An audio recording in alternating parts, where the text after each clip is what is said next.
C'est un plaisir de vous retrouver, chers téléspectateurs, dans l'interview d'Africa 24 qui reçoit le ministre congolais Jean-Jacques Bouya, ministre à la présidence de la République, chargé de l'aménagement du territoire et de la délégation générale aux grands travaux. Soyez le bienvenu, monsieur le ministre. Merci. Vous avez devant vous des questions que vous allez devoir lire à haute voix avant d'y réagir. Merci. Donc, je vais me poser des questions. Posez-vous une question. Comment avancent les grands travaux?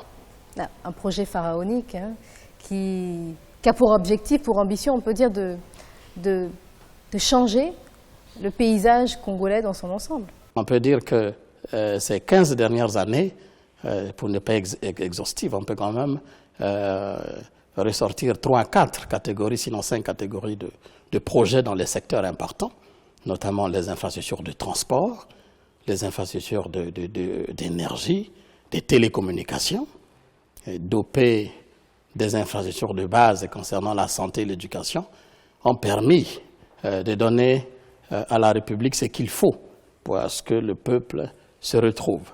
Les infrastructures de transport, nous pouvons aujourd'hui dire que l'ensemble du territoire, dans la grande partie du territoire, se retrouve aujourd'hui unifié sur l'ensemble du territoire. Nous avons par exemple la dorsale de Pointe-Noire, donc la façade maritime de notre pays, jusqu'à la frontière extrême avec le Cameroun, à peu près 1600 km de routes réalisées. Donc les infrastructures d'énergie, adossées aux infrastructures de transport, à peu près 800 km de lignes très haute tension complètement remodernisées, donc réhabilitées, modernisées, et à peu près 1800 km de lignes, non, je voulais dire 800 km de lignes de transport d'énergie entièrement réalisées. Est-ce que vous savez à peu près combien de projets vous avez en cours? Bon, je ne saurais pas dire le nombre parce que les projets sont importants, mais je peux, dans cet exercice, citer un certain nombre de projets.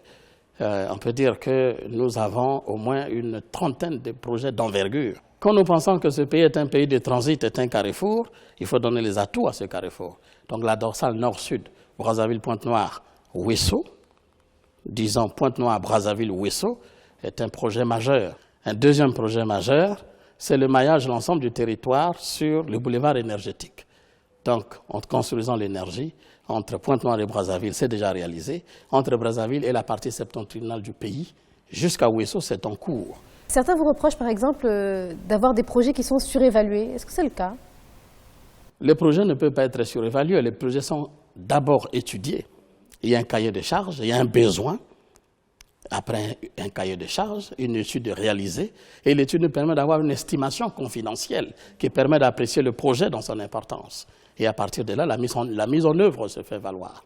Donc, on ne peut pas surévaluer ce type de projet, mais le pays en a besoin. Donc, aux grands travaux, on évolue dans la transparence la plus totale. Absolument. Puisqu'il y a des consultations internationales, il n'y a pas de gré à gré. Il y a quelques années, c'est-à-dire en 2002, aucune partie, aucun chef-lieu de département de notre pays n'était relié d'un seul trait à un autre par une route bitumée. Vous voyez, donc en moins de 14 ans, 10, c'est un progrès énorme. Avant votre arrivée? Il ne s'agit pas de notre arrivée. Avant la mise en place du projet, le chemin, la Nouvelle Espérance, le premier projet de 2002, de la première mandature du président. Monsieur le ministre, plaquette suivante, s'il vous plaît. Ah. Vous vouliez en parler, eh bien voici. Ah, les Jeux africains. Alors, la première édition, elle s'est tenue en 1965. Voilà un autre projet d'envergure. Oui, mais justement, donc on va creuser un petit peu. Là, cette année, les Jeux se déroulent effectivement au Congo. Vous êtes en train de vous préparer. Comment se passe cette préparation? Il y a des installations d'envergure recommandées, évidemment, par l'Union africaine à travers son organisme spécialisé sur ces Jeux, puisque ce sont les Jeux de l'Union africaine. Et nous avons mis en place les infrastructures de taille pour pouvoir recevoir ces Jeux, non seulement pour le 11e Jeux africains, mais aussi pour fêter le cinquantenaire. Parce qu'en 1965, c'était quand même, le président le dit souvent, un peu le menu qu'après les indépendances, qu'un pays s'est engagé à le faire. Mais est-ce que vous serez prêt à temps? Nous serons prêts, oui, effectivement. Ce n'est plus le moment de se poser la question. Ah bon, vous pensez parce que Brazzaville est en chantier tout de même? Brazzaville est en chantier, mais on ne finira jamais d'être en chantier dans une ville dynamique. Donc, effectivement, Brazzaville est en chantier. Les hôtels sont en construction. Les hôtels sont en train d'être ouverts à la clientèle, c'est sûr. Il y en a d'autres qui sont opérationnels. Il y en a qui sont encore en construction. Celui de l'aéroport et celui, l'hôtel Mbamou, là, le Radisson Blu, va ouvrir très bientôt. Nous avons fait la visite des installations. Il ne reste pas grand-chose. À quelques endroits, on entend les cuisines, à d'autres, on n'entend pas grand-chose. Donc, ces hôtels vont ouvrir. Le village olympique est presque terminé. Il reste les aménagements autour. On est toujours, en Afrique, censé rêver des installations de taille ailleurs, dans les autres continents. Mais quand c'est réalisé en Afrique, on est un peu comme, ah oui, c'est trop énorme. Est-ce que c'est à la taille du continent? Ah bon, oui, vous trouvez? Effectivement. Parce que l'Afrique se retrouve tout entière.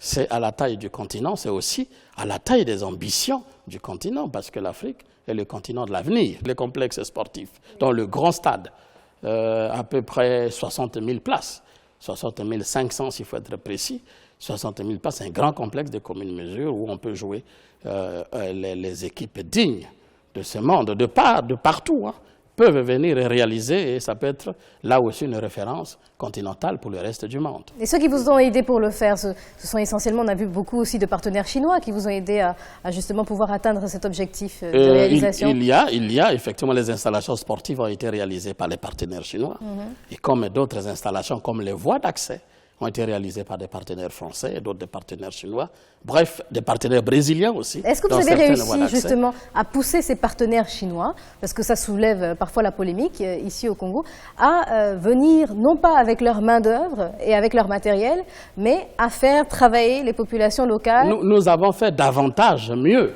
puisque ces partenaires chinois qui arrivent, nous avons signé quelque chose d'extraordinaire, parce que l'avenir de l'Afrique, c'est la formation qualifiante, c'est la connaissance, c'est s'approprier évidemment ce type de connaissances. Avec les partenaires chinois qui réalisent des installations, nous formons par année des étudiants, 20 ingénieurs en perspective par année, et nous sommes à 80 aujourd'hui en ce qui concerne les travaux publics de bâtiments, par exemple. Ça, c'est un exemple que je cite. Il y a 20 personnes par an, mais la main-d'œuvre en elle-même, est-ce qu'elle est congolaise? Elle est congolaise en partie, mais elle est qualifiante.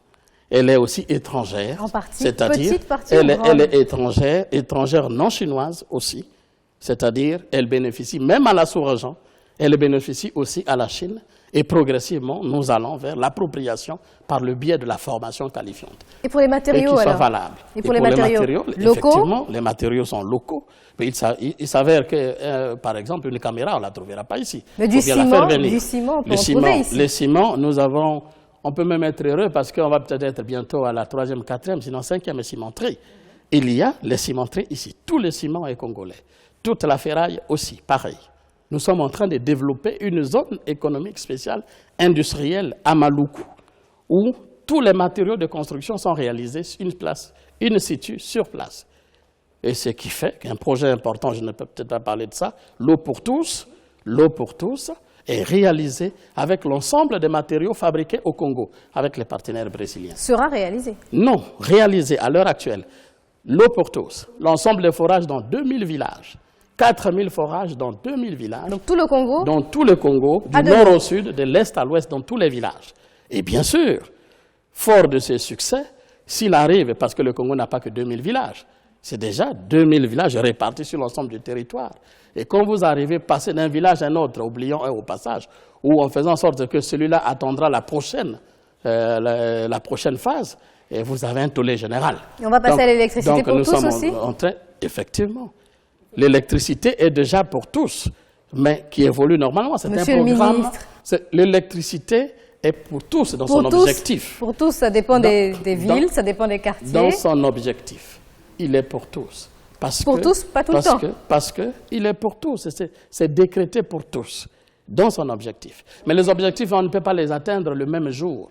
Parce que tout le monde veut la même chose, le même jour, ce ne sera pas évident, à coup sûr. Mais il y a une progression énorme. Je peux vous dire, par exemple, et c'est juste une parenthèse, ces 10 dernières années, il y a plus de 20 villes congolaises qui ont été reliées par l'énergie pérenne. Mais au même moment, certains se plaignent d'avoir de plus en plus de coupures d'électricité, de délestage. On prend à gauche pour distribuer à droite. Parce qu'il y a la problématique des grandes villes. Les grandes villes passent d'abord par leur propre aménagement, parce qu'elles se sont développées de manière un peu anarchique. pendant une certaine période. Il va falloir les restructurer, leur apporter l'énergie et apporter l'énergie au client final, y compris la conscientisation des populations sur cette denrée rare et effectivement qui nécessite souvent un certain comportement. Monsieur le ministre, on va passer à la question Joker pour terminer cette interview. Ah déjà, parce que je n'ai pas fini sur les Jeux africains. Et monsieur le ministre, si on doit continuer, écoutez, on ne pourra jamais terminer. Ah, alors, le Joker, il n'y a pas ici. Est-ce que justement, monsieur le ministre, vous n'avez pas trop de responsabilités? Ça dépend de ce que vous appelez trop de responsabilités. Dans le rôle à jouer ou dans ce que nous avons. Même vous êtes omniprésent, on vous voit et on a l'impression que les grands travaux, ça touche tous les secteurs d'activité. Donc quelque part, tout le monde dépend de vous. On est toujours obligé d'être relié de vous. Non, ils ne dépendent pas de moi, mais plutôt c'est le caractère transversal.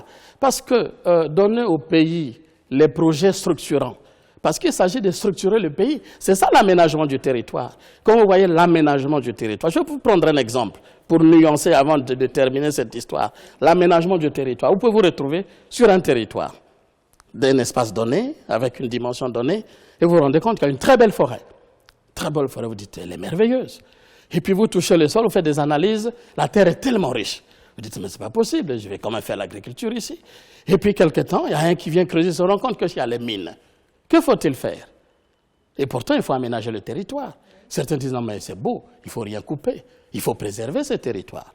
Mais dans ce cas-là, tout le monde se tourne vers le ministre Bouya. Non, c'est là l'importance de l'aménagement du territoire à travers ce que je vous ai dit dès le départ, qu'il y a une loi d'orientation sur l'aménagement et le développement du territoire.